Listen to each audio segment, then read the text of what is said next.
Hello, bonjour. Bienvenue au grand rendez-vous du bien-être. Oui, nous sommes là pour parler du bien-être de la famille en général. Nous sommes là pour parler des astuces de bien-être. Comment faire pour maintenir la forme à tout moment. C'est ce pourquoi nous sommes là. Ok, nous sommes toujours en janvier. Je ne vais pas commencer sans vous présenter mes vœux. Je vous souhaite une heureuse année, la santé, le sourire, la paix du cœur à vous, à vos familles et à vos bien-aimés. Je vous souhaite également que Dieu vous bénisse abondamment, qu'il bénisse vos familles, vos projets, vos activités. Amen. Demeurez bénis. Ok, l'autre fois, nous avions parlé de l'eau et nous avons surtout parlé de l'eau chaude. Oui, nous avions dit que l'eau chaude active le fonctionnement des organes. Oui, chers amis, je crois que vous avez adopté l'eau chaude comme on l'avait dit l'autre fois. Oui, c'est vous qui allez en témoigner plus tard, c'est vous qui allez en parler plus tard. Parce que l'eau chaude, ça fait beaucoup de choses dans notre organisme. L'eau chaude peut vous aider à guérir une maladie. L'eau chaude peut détruire un cancer. L'eau chaude peut vous aider même à vous retrouver suite à une migraine. Oui, si vous prenez l'eau chaude, parfois quand vous avez la migraine, vous prenez l'eau chaude, vous vous retrouvez. Parfois, quand vous sentez des lourdeurs, vous prenez l'eau chaude seulement, vous vous retrouvez. C'est pourquoi nous privilégions l'eau chaude. C'est pas que l'eau plate n'agit pas, mais l'eau plate n'agit pas comme l'eau chaude, vous voyez. C'est pourquoi nous parlons plus de l'eau chaude. Oui, nous allons continuer comme nous le disions. Nous allons continuer avec la suite de l'eau chaude.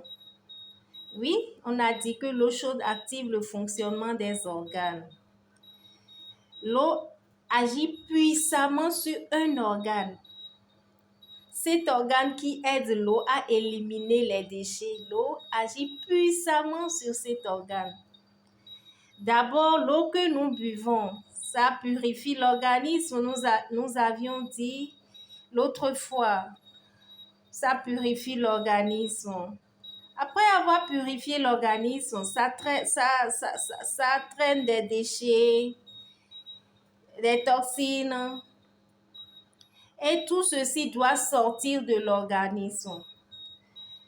Quand l'eau est remplie de déchets, après avoir nettoyé l'organisme, après avoir nettoyé les organes, elle est remplie de déchets, elle se transforme en urine. Et elle passe par les reins. Avant de sortir de l'organisme, l'eau passe par les reins. Donc, nous ne pouvons pas parler de l'eau sans parler des reins. D'ailleurs, aujourd'hui, il y a plein de dysfonctionnements liés aux reins.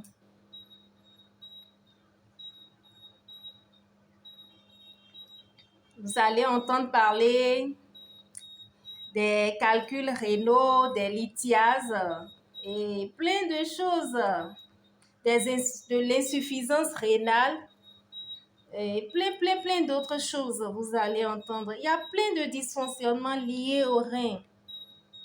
Et tout ceci, c'est à cause de notre alimentation. Notre alimentation. Si nous avons adopté l'eau et que nous voulons rester vraiment en pleine forme, nous devons éliminer certaines choses de notre alimentation.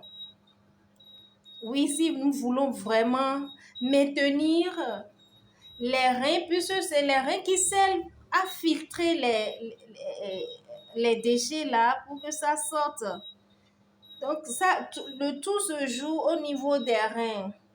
Donc, quand il y a plein de déchets, ça entraîne les calculs rénaux, ça entraîne les dysfonctionnements rénaux.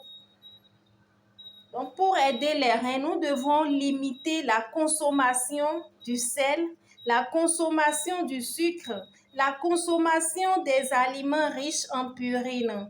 Je veux dire les viandes riches en purine. Nous devons limiter la consommation de ces choses-là. Si je dois prendre du sel, je ne dois pas prendre les choses salées. D'ailleurs, ça fragilise tout l'organisme. Le sucre aussi, ça entraîne même d'autres maladies telles que le diabète et consorts.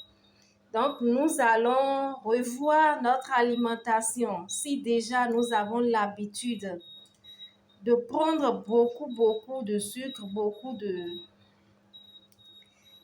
sel, tout ça, nous allons revoir.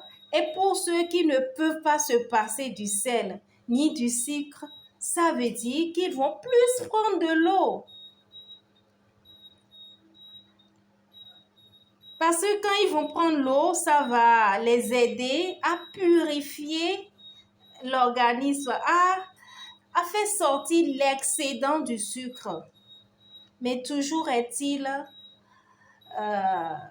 adopter le bon comportement est mieux que de corriger par la prise excessive de l'eau. À quoi bon? Autant limiter la consommation en sucre, en sel. Ça nous ferait du bien à l'avenir. Ça nous ferait vraiment du bien à l'avenir. Si nous limitons aujourd'hui, c'est qu'à l'avenir, nous allons éviter des calculs rénaux et consorts. Tout ça, c'était une parenthèse qui était ouverte, mais je vais continuer parce que on va rapidement parler de ceux qui sont déjà atteints de ces calculs rénaux. Ils doivent faire attention. Prendre plus d'eau toutes les 15 minutes, ils doivent prendre un verre d'eau. Un verre d'eau toutes les 15 minutes. Ils doivent prendre un verre d'eau chaude toutes les 15 minutes. Ils doivent limiter réellement, devenir raisonnable par rapport au sel, au sucre et par rapport aux viandes. Ils doivent plus consommer des fruits, comment on appelle ça? Les fruits, les légumes, ils doivent laisser l'alcool. L'alcool se trouve dans les fruits. S'ils veulent de l'alcool, ils n'ont qu'à manger beaucoup de fruits.